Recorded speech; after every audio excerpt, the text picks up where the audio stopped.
इस्तेमाल कर सकते हैं।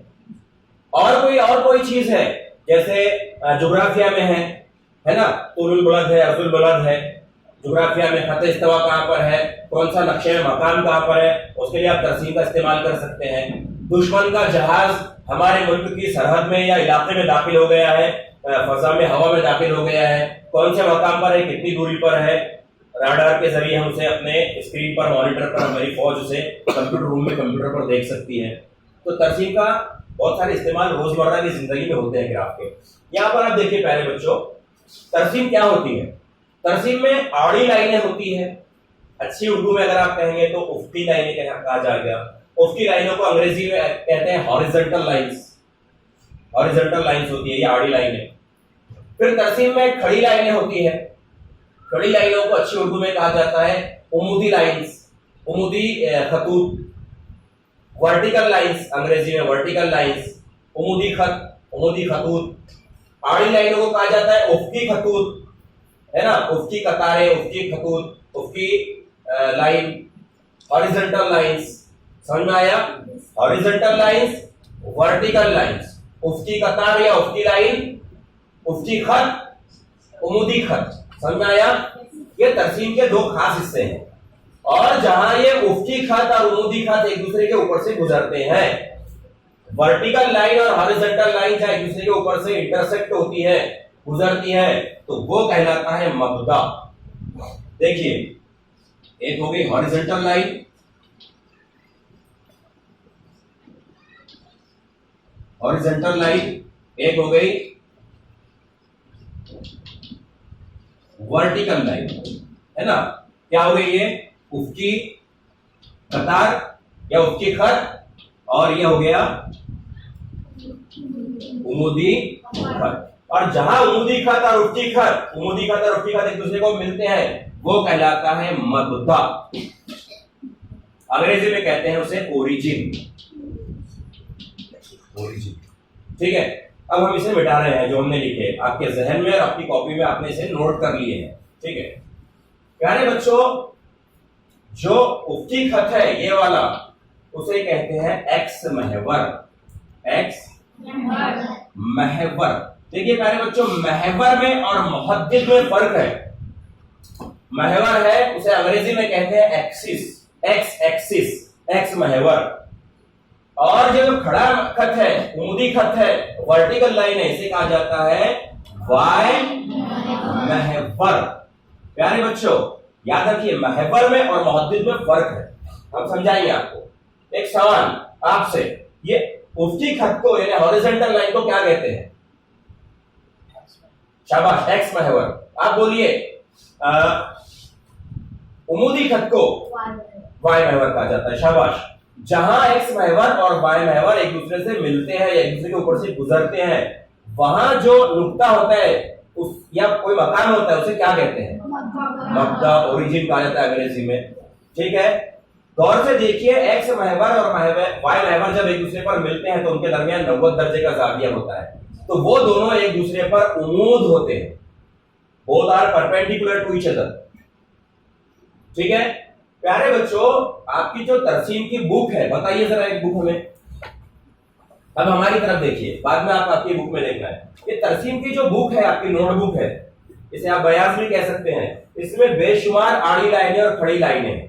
गौर से अगर आप देखेंगे तो हर दो आड़ी लाइन और हर दो खड़ी लाइन में आपको मोटी लाइनें नजर आ रही है ना, थिकर लाइंस, मोटे खतूत हैं, नुमाया नजर आ रहे हैं। और हर दो मोटे खतूत के, दो नुमाया नजर आने वाली लाइन के दरमियान में बारीक लाइनें हैं। तो आपको अगर तरसीम कभी भी बनाना है, एक्स महवर या वाई महवर खींचना है, तो याद रखिए तरसीम में हमेशा आपको वो मोटा जो खत है, वो मोटी लाइन जो है, उस पर आपको बनाना है, थिकर लाइन पर, एक्स महवर। अब बच्चे आमतौर से क्या करते हैं, अगर ऐसे गिनते हैं 1 2 3 4 और ये 5 लाइन है, तो बच्चे अगर ये सोचेंगे कि हमको सफे के दरमियान में एक लाइन खींचना है एक्स महवर, तो वही ये लाइन का कर सकते हैं, है ना, इंतखाब कर सकते हैं, ये लाइन चूज कर सकते हैं, मुंतखब कर सकते हैं। लेकिन अगर 4 लाइनें हैं तो बच्चे कहेंगे ये इधर अगर इसको लेते हैं तो नाइंसाफी हो, इसको लेते हैं नाइंसाफी, तो बच्चे दरमियान का रास्ता निकालने का सोचते हैं। गलत हो जाएगा सवाल, क्योंकि हर दो मोटी लाइनों के दरमियान में जो बारीक लाइनें हैं वो 9 लाइनें हैं। फासला 10 हो जाएगा, लाइनें 9 है, फासला 10 हो जाएगा। जैसे यहां पर एक लाइन है इस तरह से, और इनके दरमियान में बारीक लाइनें हैं, फिर एक 5 की बारीक थोड़ी सी मोटी लाइन है। अगर ये 1 है तो उसके बाद वाली लाइन 1.1 है, फिर 1.2, 1.3, 1.4 और ये 1.5 वाली लाइन है, फिर 1.6, 1.7, 1.8, 1.9 और 1.9 के बाद में 9वीं लाइन के बाद में 10वीं लाइन नहीं है, 1.10 नहीं बल्कि डायरेक्ट ये हो गया 2। ये था 1, आपको समझ में आया दरमियान में लाइन है। या अगर हम यहां पर सिफर में 10 लेते हैं तो यहां पर हम 100 लेते हैं, तो मतलब एक बीच में की छोटी लाइन 10-10 की, समझ में आया? 10, 20, 30, 40, 50, 60, 70, 80, 90, 100 इस तरह से, ऐसे। तो आपको समझ में आया कि लाइनों का जो गैप है बीच में वो कैसे है। इसी तरह खड़ी लाइनों में भी 2 जाड़ी मोटी लाइनों के दरमियान में बारीक लाइनें हैं। आपको वाई महवर अगर बनाना है हमेशा कहां पर बनाएंगे? मोटी लाइन पर, मोटे खत पर, ठीक है। ये बनाने के बाद में आपको देखना है कि ये जो एक्स महवर है इसके 2 हिस्से हो गए, गौर से देखिए, बीच में सिफर। तमाम बच्चों का ध्यान, तवज्जो यहां पर होनी चाहिए। अब रियाजी का वक्फा है तो कोई बात तो करेगा नहीं, मस्ती तो होगी नहीं, अदर सब्जेक्ट का कोई आप काम करेंगे नहीं, तो आपको जब खामोश बैठना ही है तो फिर पूरा ध्यान तवज्जो के साथ बैठिए, वरना बैठे हैं गायब दिमागी से, दिमाग यहाँ हाजिर नहीं है, फिर आपको नहीं समझेगा। 60 बच्चों की क्लास है, 60 बच्चों की क्लास में यहाँ पर 49 स्टूडेंट्स की क्लास है, 49 बच्चे हैं। 49 बच्चों की क्लास में अगर रियाजी का उस्ताद पढ़ा रहा है, सबको एक तरीके से पढ़ाता है, सबको एक लेवल से पढ़ाता है, लेकिन उसमें से 20 बच्चे ऐसे हो जाते हैं या 10 बच्चे ऐसे हो जाते हैं कि जिनको बाद में समझ में नहीं आता। वो कमजोर कभी नहीं होते, कोई बच्चा कमजोर नहीं होता, बल्कि वो 20 बच्चे या 10 बच्चे जिनको समझ में नहीं आता, या तो वो होते हैं कि जिस वक्त में रियाजी का उस्ताद क्लास में किसी रोज कुछ पढ़ा रहा था, उस वक्त में या तो बच्चे स्कूल में एब्सेंट होते हैं, गैर हाजिर होते हैं, या फिर उसमें से 5 बच्चे क्लास में हाजिर होने के बावजूद गायब दिमाग हो जाते हैं, दिमाग कहीं और है, कुछ और सोच रहे हैं, तो ऐसे बच्चों को समझ में नहीं आता। इसलिए ध्यान तवज्जो यहां दीजिए। हम ये बता रहे थे कि एक्स महवर के 2 हिस्से हो गए, देखिए, एक इधर हिस्सा हो गया, एक इधर हिस्सा हो गया। इसको कहा जाता है सीधा हाथ, दायां हाथ, राइट साइड। तो एक्स महवर का जो राइट साइड होता है, दाईं तरफ होती है, हमेशा वो मुस्बत होती है। क्या होती है? मुस्बत। और एक्स महवर की बाईं जानिब, बायां हाथ, उल्टा हाथ, ये तो मेरे बाएं हाथ का खेल है आप कहते हैं, तो अगर है बायां नहीं तो उसको उल्टे हाथ से भी कर सकता हूं ये काम को, मतलब ये काम इतना आसान होता है, ये होता है मनफी। ओके, इसी तरह वाई महवर के 2 हिस्से हो गए, तो ऊपर का हिस्सा मुस्बत होता है और निचला हिस्सा मनफी। अब ये जो एक प्लेन थी, ये तख्ता सियाह की एक प्लेन सरफेस, सतह, मस्तवी कहते हैं उसे, इसके 4 हिस्से हो गए प्लेन के। देखो ये मस्तवी के 4 हिस्से हो गए, 1, 2, 3, 4, इसको नाम दिए जाते हैं। रुबा यानी 4 होता है, अंग्रेजी में क्वाड्रेंट कहते हैं, क्वाड्रेंट, रुबा। तो 4 हिस्से हो गए, इसे कहा जाता है पहला रुबा, फर्स्ट क्वाड्रेंट, इसे कहा जाता है दूसरा रुबा, सेकंड क्वाड्रेंट। लेकिन यहाँ पहला, दूसरा, तीसरा, चौथा नहीं, बल्कि पहला, दूसरा, तो तीसरा रुबा यहाँ आएगा, थर्ड क्वाड्रेंट, और ये फोर्थ क्वाड्रेंट, चौथा रुबा। पहला रुबा, दूसरा रुबा, तीसरा रुबा, चौथा रुबा। देखिए आपको एक्स महवर समझ में आया, वाई महवर समझ में आया, मबदा समझ में आया, रुबा समझ में आए। अब मुहद्दिद समझते हैं, कोऑर्डिनेट्स कहा जाता है जिसे अंग्रेजी में मुहद्दिदीन, कोऑर्डिनेट्स। एक है तो कोऑर्डिनेट, मुहद्दिद।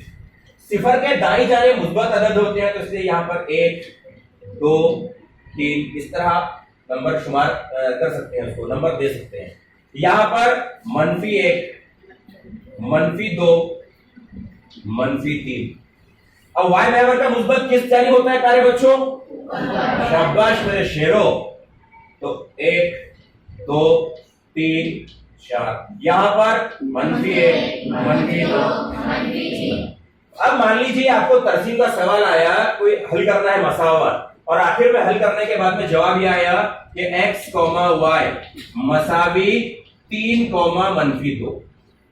ऐसा मतलब इसका x मुहद्दिद कितना है? 3। आपको हमने समझाया था इसके पहले की क्लास में कि इस तरह अगर नुकात को यकजा करके लिखा जाता है तो हमेशा उल्टे हाथ की तरफ से, बाएं हाथ की तरफ से जो मुहद्दिद होता है वो हमेशा x मुहद्दिद होता है। तो x मुहद्दिद 3 है, y मुहद्दिद -2। अगर इस नुक्ते को इस तरसीम पर दिखाना है, उसे कहते हैं मुर्तसिम करना। तो देखिए कैसे किया जाता है। x मद्दिर देखिए 3, x का मुस्बत 3 यहाँ है क्या बच्चों?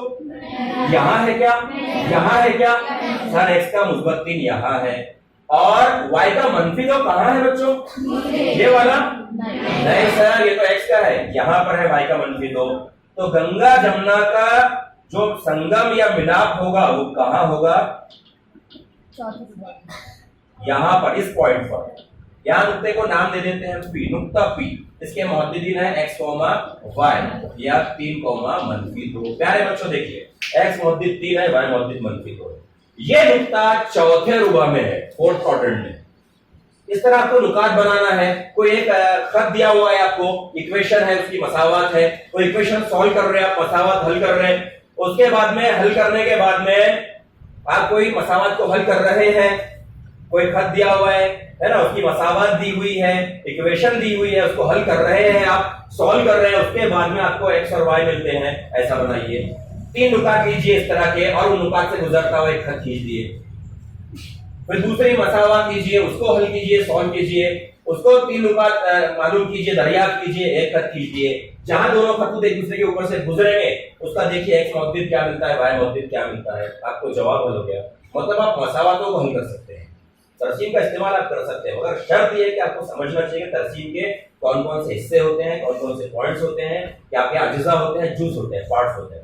उम्मीद करते हैं आपको ये समझ में आया होगा। तो अभी हमको तरसीम समझ में आ गई है, लेकिन अभी तरसीम के लिए किसी मसावत को हल करना समझना बाकी है। तो इंशाल्लाह अगले लेसन में वो समझा देंगे हम आपको। तमाम बच्चों को उम्मीद करते हैं समझ में आया होगा। ठीक है, बंद कर दीजिए।